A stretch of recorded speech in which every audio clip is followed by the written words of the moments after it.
The second Andrei's voice shot over the cast, and he slammed that claim into the room. "I saw the DMs," he said. Every conversation stopped mid-sentence. You could feel the air crack. Viewers at home were probably frozen too. Snacks halfway to their mouths. There it was. The ultimate accusation that Lauren and Elizabeth had been secretly talking behind Alex's back. That Lauren was saying, "Alex goes out to bars, doesn't come home, paints this perfect husband image, but lives a different life when the camera's cut." That's a loaded missile out of nowhere. But when you drop a bomb that big, you better come with receipts. Spoiler, he didn't. And yet he didn't shrink back. In fact, Andrei doubled down. Louder, faster, like volume could fill in the gaps where evidence should be. Not a screenshot, not a quote. Not even a timeline to hang it on. He kept saying, "I saw it. I know what I saw." But the more he insisted, the more the people around him got quiet. Not out of agreement, out of disbelief. Even Sean looked ready to hit rewind just to make sure it wasn't all in Andrei's head. And here's where it gets wild.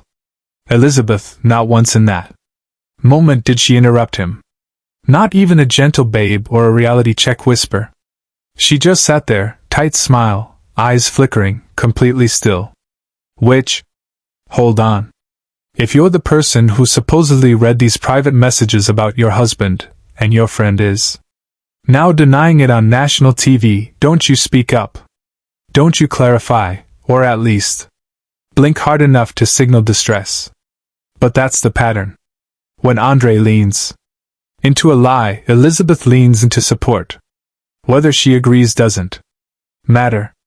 Her silence becomes strategy. And the entire cast watched her choose loyalty over logic in real time. What kind of bond makes you sit quiet while your partner burns bridges you built? And Lauren, she didn't even flinch. Calm, straight-faced, zero chaos energy. Which made Andrei look even more unraveled. She denied it flat out. Said there were never messages like that. Alex backed her, said he's never heard her say anything close to those comments. And just to triple confirm, Lauren's own Instagram Live showed nothing like what Andrei described. So now the audience had a clear triangle: Andrei's word, Lauren's denial, and a total lack of digital proof. That's where things took a turn. Because when someone gets caught in a false narrative, the smart move is usually to scale it back. Say you misunderstood, call it a mix-up, anything to soften the slope. Andrei, he sprinted in the other direction, raised his voice higher, made it personal, started attacking Lauren's character. He said she kisses everyone around her. He accused her of being all over people. He called her out in a way that felt less about truth and more about power, about controlling the room again. So, what is Andrei really doing when he blows up like this? Is it about truth or is it about dominance? This was supposed to be a tell-all, not a take-on. But the second Andrei felt cornered, he changed the entire tone of the room. Is this how he always handles pressure? Watching Elizabeth sit there through it, silent, enabling, frozen. You start realizing this isn't new for them. It feels rehearsed. One escalates, the other retracts. One throws fire, the other holds the extinguisher, but never uses it. And the most uncomfortable part, Elizabeth's face. You can tell she knows. He's stretching the truth. That pinched jaw, the quick glances, the subtle breath holding. She looks like someone hoping the outburst dies before it exposes both of them. Hoping it explodes. But doesn't land. But when you let the person you love bulldoze the people who used to love you too. How long before there's no one left to watch the damage with? We're only on the first accusation. And already the friend group's balance is cracking. And this wasn't even the real betrayal. That came earlier in a completely different room. When Elizabeth threw the first stone and didn't even realize she was doing it. It looked harmless at first. Yara's rooftop party had that easy summer vibe. Sunglasses, frozen cocktails, recycled. Gossip, music low enough to hear when someone laughs too loud. Nobody was tense. Nobody was watching their words. And for a second, it almost felt like the old days when this group could coexist without taking sides. Then, Elizabeth opened her mouth. She said it casually, like a passing comment. That Lauren had once told her she felt judged by Alex, that he made a low-key body-shaming remark. And the second those words came out, the entire mood on that roof shifted. No music drop, no shouting match, just a sudden emotional silence. Like everyone realized they'd accidentally stepped into someone else's fight. That sentence didn't land like gossip. It landed like betrayal. Not because of what it was, but because of where it was said, who heard it, and why. It didn't sound like it came from a place of concern. It sounded like ammunition. And Lauren's face said it all. She blinked, pulled her drink back, and asked one thing with a voice so low it could have shattered glass. Why are you bringing that up now? That was the moment everything flipped. Elizabeth didn't explain. She didn't defend. She didn't even soften the blow. She acted like Lauren had exaggerated the whole thing, like the memory was foggy, like it wasn't a big deal. But anyone watching could see right through it. Because here's what doesn't come out at happy hour without a motive. Deeply personal, private conversations that were already resolved behind closed doors. Lauren hadn't just told Elizabeth that in passing. That was a moment of vulnerability between friends. And now, that same moment was being fed to the group like party trivia with a side of judgment. So what pushed Elizabeth to make that kind of move? And more importantly, who was she trying to protect with it? Because the more you pull back from that moment, the clearer the picture gets. This wasn't about Lauren. This wasn't about Alex either. This was about someone else entirely. Andrei, let's connect it. Elizabeth had just come off a rough patch. Moldova. Fallout. Trust broken over money. God knows what conversations happened behind those walls. But one thing felt very certain.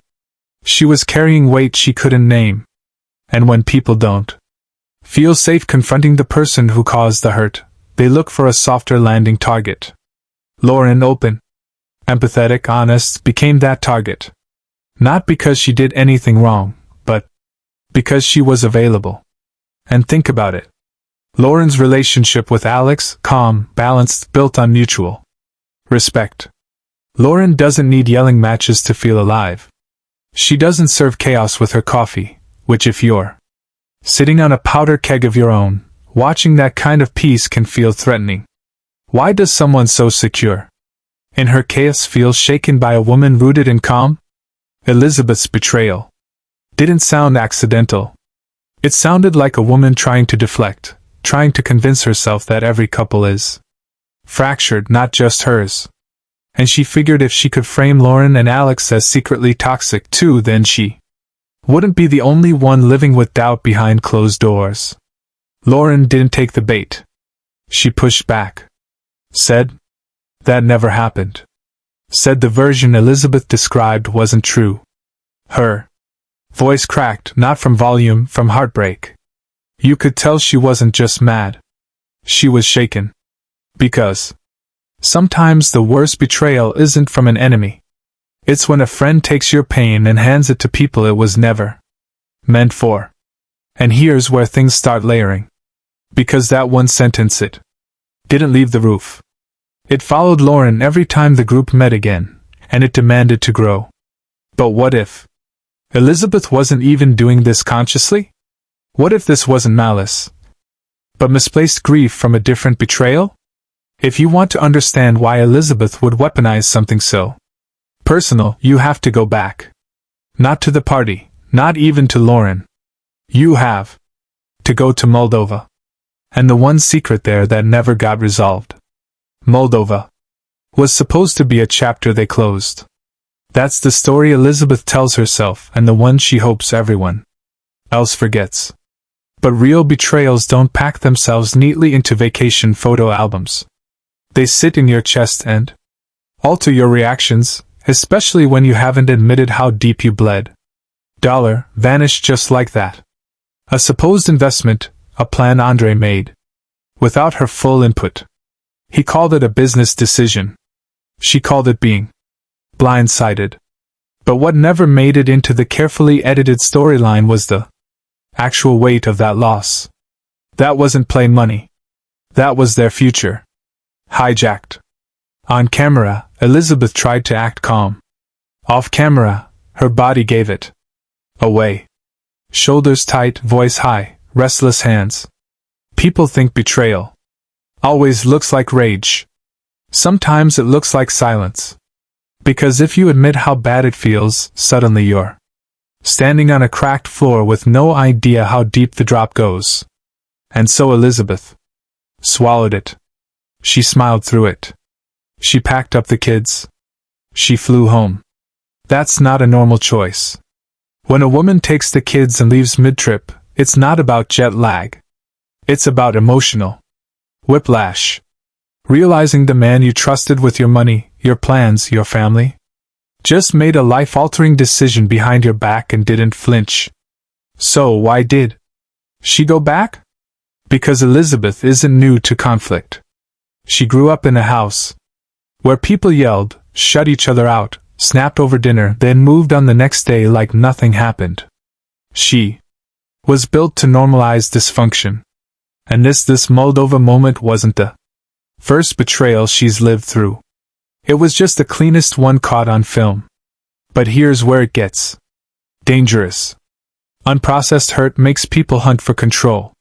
If you can't call out the person who hurt you, you try to control the environment instead. You fixate on other people's imperfections. You wait for someone else to slip up so you don't have to look at your own pain. Enter Lauren. Steady, calm.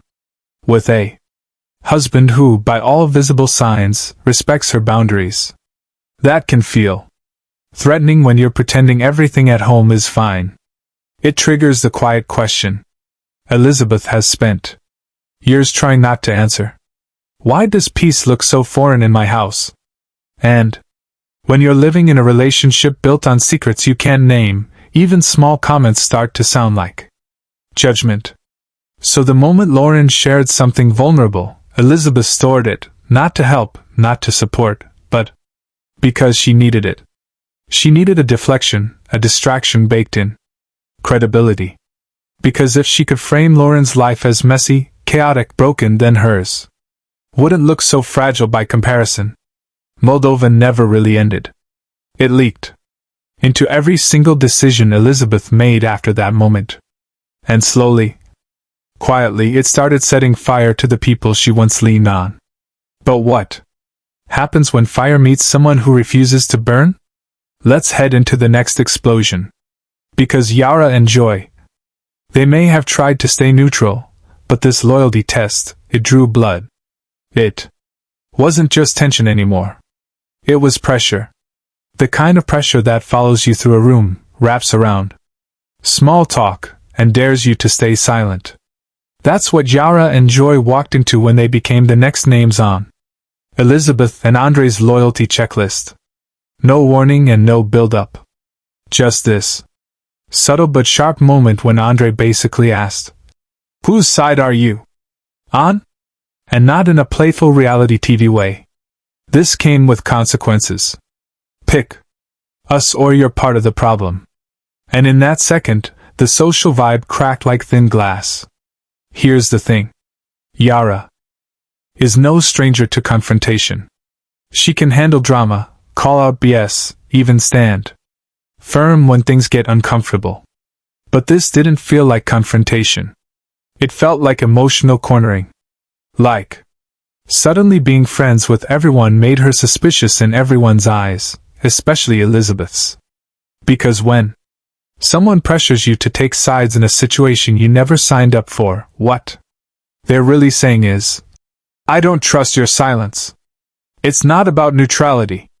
It's about paranoia. Why would Elizabeth need that kind of assurance? Because when your relationship feels Structurally unsafe, the validation has to come from somewhere else. And if you can't find peace inside your own walls, you start demanding it from your outer circle. Every look becomes loaded. Every neutral comment becomes betrayal. Silence feels like judgment. And disagreement feels like abandonment. But here's the problem. Nobody in that room was saying out loud. If you force people to choose sides, you should be ready for some of them to walk away. Joy saw it too. And the way his face flattened said everything he wasn't choosing. He was checking out emotionally because being pulled into a feud that wasn't his to begin with. That's the fast track to resentment. These weren't just loyalty questions. They were friendship ultimatums wrapped in fake logic. Andrei played it like, we just need to know who's real. But the energy said, validate us or you're cut. And Elizabeth, she didn't stop it. She didn't soften it. She let the silence stand. That said more than any accusation. Yara, bless her, tried to stay diplomatic, tried to hold the peace, gave short answers, moved her eyes slowly, but you could feel her distancing. Not because she was scared, because she was over it. She wasn't there to play tribal politics. She wanted a drink, a break from her own relationship chaos, not a signed contract promising allegiance to someone else's drama. And this is what Elizabeth and Andrei didn't see coming. When you pressure neutral friends hard enough, they don't join your side. They disappear from the battlefield entirely. The very validation Elizabeth was chasing, she strangled it with expectation. But the most awkward part came later in private when Elizabeth tried one more time to pull someone into her corner. And this time it was way more personal because it didn't happen in the group. It happened behind a bathroom door. No mic packs, no spotlight, no audience to perform for. Just an echoey bathroom, soft lighting. And one of the most quietly uncomfortable moments of the entire season. Elizabeth followed Yara in like it was nothing. Like besties fixing lashes, freshening up, gossiping a little before heading back to the group. But this wasn't about mascara. This was strategy. It's subtle, calculated. The way Elizabeth leaned in, dropped her voice, and tried to summon this whispered alliance built on at least. We're not like her energy. And who's the her in question? Lauren, obviously. Still reeling from that public betrayal, still holding the pieces of a friendship that had cracked open in front of cameras. But Elizabeth, she wasn't ready to own her part. Instead of healing it, she tried reframing it. Tried recruiting Yara by tearing Lauren down. She spun it like a compliment. You know the type. You and I are calmer. We don't start drama like some people. I feel like we get each other so much more harmless on the surface, dangerous underneath, because every sentence had one purpose. Distance Lauren from emotional credibility. Yara didn't bite. She nodded politely. Sure. She sipped, smiled, didn't look rattled, but you could tell from her stillness that the switch flipped quickly. She wasn't going to trash Lauren just to make Elizabeth feel better. She wasn't going to use another woman's pain as bonding glue. Her silence said everything. I see what you're doing and I'm not joining it. That moment mattered because Elizabeth wasn't looking for validation. She was looking for permission. Permission to withdraw from her friendship with Lauren. Guilt-free. Permission to believe this fallout wasn't her fault. She wanted to feel like walking away was justified.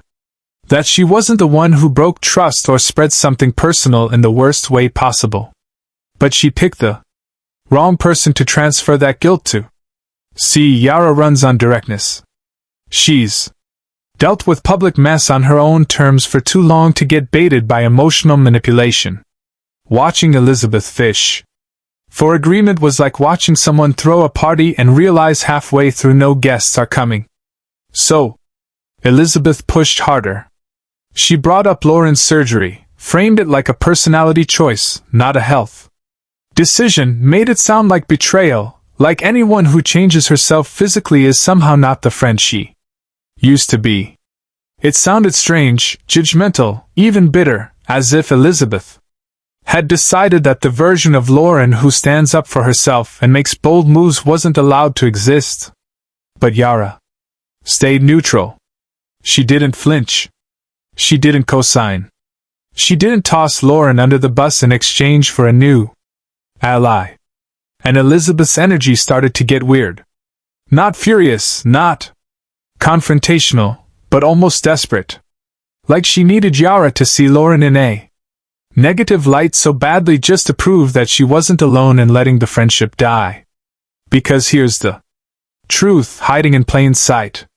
Elizabeth was losing people fast. And instead of confronting the reasons why, she was retreating into power plays masked as vulnerability. So why manipulate instead of just say, I miss her, but I don't know how to fix it? Because if Elizabeth admitted that, she'd have to face the mess of everything that came before. Moldova, money, mistrust, loyalty games, shifting alliances. She'd have to stand in the guilt of breaking something meaningful and confront the storm she helped stir. And she wasn't ready. So, she tried one more time to get Yara to nod. Even just a slight twitch of solidarity. I think you're more grounded than she is. You'd never explode like she did. Statements coded. Intact but full of implication. Yara held her line. Her answers got shorter. Her posture stayed soft but solid. She wasn't unkind. She was just finished with the theater. And Elizabeth, she realized it. Not immediately, but something in her eyes flickered. A pressure drop. She exhaled sharply, blinked 3 times too quickly. That's when it hit her. This wasn't a heart-to-heart. It was a one-woman campaign. Yara didn't reject her. She held a mirror up. Somewhere deep in her gut, Elizabeth knew she couldn't run this loyalty play forever. Not without losing everyone. Her tactics weren't landing anymore. Not because people were turning against her, but because they saw through the storyline. That bathroom didn't give her an ally. It gave her silence. And silence sometimes hits harder than confrontation. Because when someone chooses not to match your petty energy and doesn't fight back, doesn't give confirmation, doesn't play the game, it forces you to sit in your own reflection. When the two walked out of that bathroom, nothing had been said directly, but everything had shifted. Yara didn't need to say, "You're wrong." She showed it with poise, with restraint. And Elizabeth walked back into that group dynamic, still alone. But more exposed than she realized. What she thought was a strategic sidebar had slipped into something raw, something that peeled back the mask. Because nothing says more than a plan that fails quietly. Elizabeth believed she was pulling the strings. But in that moment, for the first time all season, she looked lost and things were about to get worse. Because the next time someone denied her storyline, they brought video receipts. The moment the footage started rolling, everyone braced themselves. It wasn't just about a messy argument or an awkward party anymore. This was about facts. Rewind, play, pause. The tell hit that brutal rewind button, and suddenly Elizabeth was face to face with her own words, and still she denied them. "If I said that, that's not what I meant. I don't think I used those exact words." She's twisting it. Except she wasn't. The footage was clear. We all heard Elizabeth say it about Alex, about the alleged body shaming. About conversations that should have never seen the light of day at a public gathering. No misquote, no fuzzy audio. It was right there, echoing off the studio walls. And yet, Elizabeth rejected it in real time. Even the cast looked confused. Yara blinked slow, arms folded. Lauren didn't even sigh because this wasn't new behavior. She knew this playbook. And Alex, he didn't explode. He didn't argue. He just leaned back and let the silence do the math. So what happens when a person hears their own voice approving them wrong and still chooses to believe their new version instead? That's not strategy. That's survival. See, Elizabeth wasn't trying to gaslight the room. She was trying to protect the one thing she values more than being right: her bond with Andrei. And to keep it sealed, she needed her version of events to feel more real than the facts playing on screen, even to herself. Because if she admits she broke Lauren's trust, hurt Alex, brought private pain into public space, what follows? Guilt. Accountability. A wider spotlight on what else she's buried under misunderstandings. Denial isn't always a weapon. Sometimes it's a helmet. You can see it in her face. The subtle stutter. The helpless chuckle to break tension. The way she looked toward Andrei like she was waiting for a lifeline. And got nothing because even he knew the footage had sealed it. And yet she kept twisting, kept reframing, kept choosing illusion over ownership. At what point does self-protection become self-sabotage? Elizabeth wasn't necessarily lying to the world. She was lying to keep her world together. Because if the foundation of your relationship is built on shared denial, one honest sentence could bring the whole thing crashing. And she wasn't ready for that. Not yet. But pressure keeps rising. And the next person to push back wasn't there for drama. She came calm. She came ready. And Andrei for once completely cornered. Lauren didn't come in swinging. She didn't shout, didn't posture, didn't try to win. That's what made it hit harder. She waited until the chaos thinned, until the yelling simmered, until the cameras caught everyone breathing between arguments. That's when she walked over to Andrei. Calm, direct. Voice steady, no tension in her shoulders, no smirk on her face. She was done defending her name in group settings. This wasn't about performance anymore. It was about clarity. I never said your wife was a liar. I said what she shared was private, and it hurt. There it was. No shade, no spark, just emotional precision. Like she'd been rehearsing how to say that sentence without shaking. And Andrei wasn't ready for it. He flinched. Not dramatically, but the kind of micro-reaction you catch only when someone isn't used to being spoken to without fear. His first instinct wasn't to listen. It was to pivot. He said Lauren was dramatic. He said it wasn't that serious. He tried again to redirect the fight back to the DMs, to screenshots that, mind you, no one had ever even seen. He spun the focus, hoping the room would chase his version instead of sitting in Lauren's. But this time, nobody followed because finally, the silence started to speak louder than his voice. And that's when all eyes shifted to Elizabeth. No one said her name. No one had to, because at this point in the narrative, everybody knew the body-shaming claim didn't originate with Andrei. He ran with it. Sure, he lit the fire, but she handed him the matches. That entire threat at the party started because Elizabeth spoke up first. And now as Lauren stood there asking for truth, not war, Elizabeth said nothing. She watched, eyes locked, breath short, hands in her lap. She looked at Lauren like she wanted to apologize, but couldn't find the exit ramp without crashing into Andrei. And that's where the emotional twist really hit. Elizabeth wasn't staying silent to protect herself. She was protecting the structure she built around him. A version of their relationship where chaos equals loyalty. And she couldn't afford to break that spell. Because if Andrei admitted that Elizabeth started it, the entire performance would fall apart. Their bond, their unity, their years of defending each other against family, friends, critics, it would all fracture on camera. So instead of breaking ranks, Elizabeth did what she always does when tension gets too sharp. She froze. She stared. She let Andrei keep twisting. Lauren, holding her clarity, didn't flinch. She asked Andrei again who brought it up first. He dodged. Again. Said she was lying, that he read messages. Messages that still had no receipts.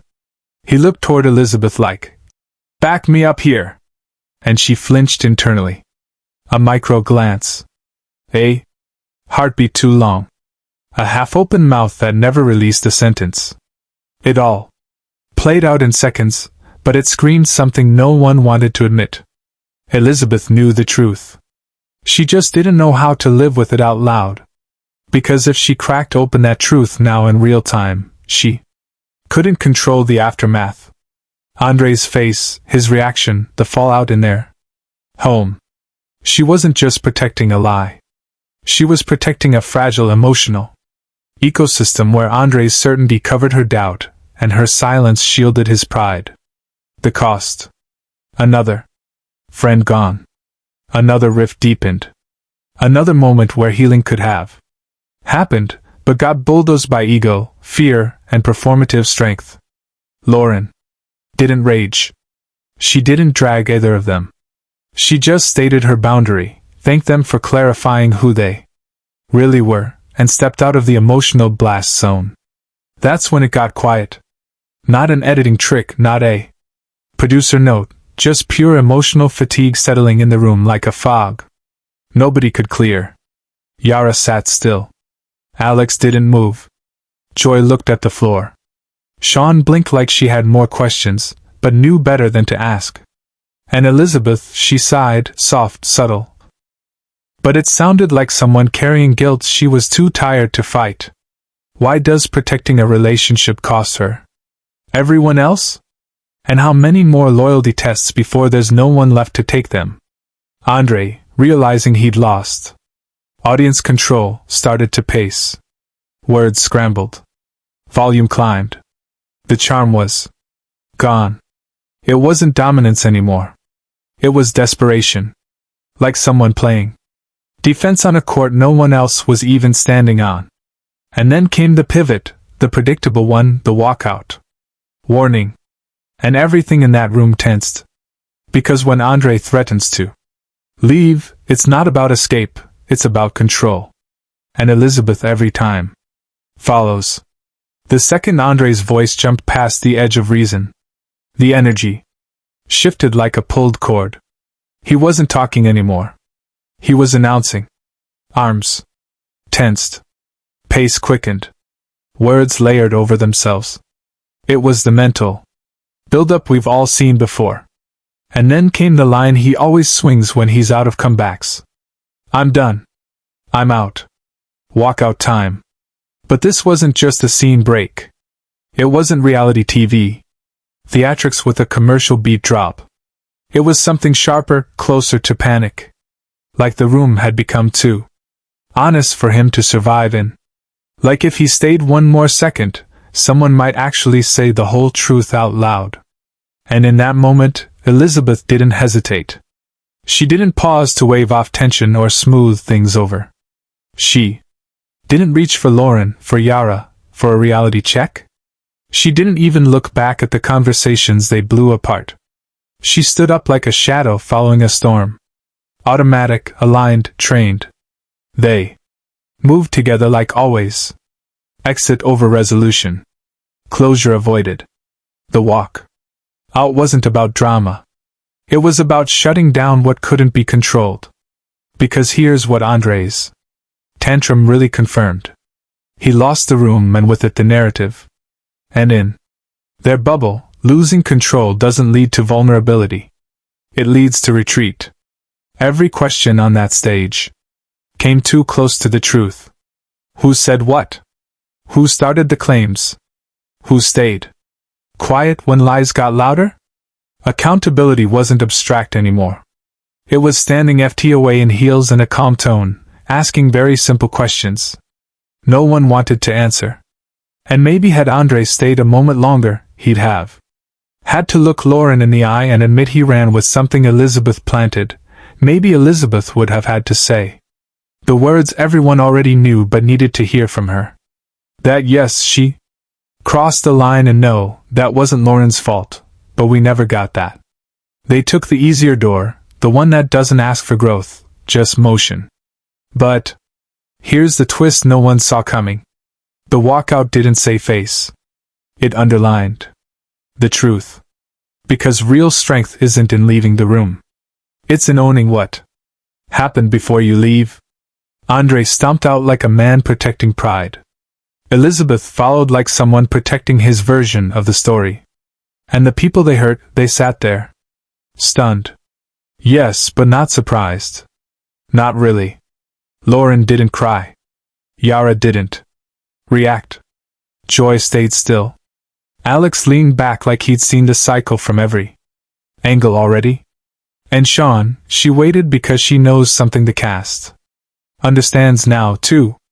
When a person defines connection through conflict, peace becomes a threat. And that's what broke this couple's alliances. Not one fight, not even the secrets. It's the behavior loop. Escalate, deflect, blame, retreat, on repeat. And the cruel irony. They think they're choosing each other. But what they're really doing is choosing a version of themselves that no one else can connect to anymore. They left that room like they've left every high-stakes moment, fused together. Locked in, untouchable. But it's not loyalty. It's fear. Fear of airing the mess. Fear of losing control. Fear that the whole marriage once cracked open won't survive scrutiny. And while that door was closing behind them, the silence inside felt heavier than anything they said walking out. Elizabeth's face didn't look victorious. It didn't even look mad. It looked fragile, like she was holding back something she didn't want Andrei to see. Maybe regret, maybe exhaustion, maybe the weight of one truth finally pressing its way through. You can run from the fight, but you can't outrun what it cost. No apology, no effort to repair, just disappearance. Which raises the question, when the cameras stop rolling, when there's no edit to protect you, when the group chats dry up and your next invite never comes, what's left? Because this isn't just social conflict. This is relational erosion. Every outburst took someone with it. A friend, a support, a voice of reason, and now their world. Smaller, tighter, echoed by their own defense mechanisms. What began as miscommunication now looks like total isolation by design. So what happens when they run out of people to argue with, and the only person left in the room is the one you've been protecting from accountability for years? Will there be quiet growth? Or will silence expose everything that chaos used to hide? Because it's easy to leave a tell-all. But the real tension builds when there's nothing left to tell. And if you think this was the climax, wait until you see who refuses to carry blame in the next family collision and finally flips the entire narrative.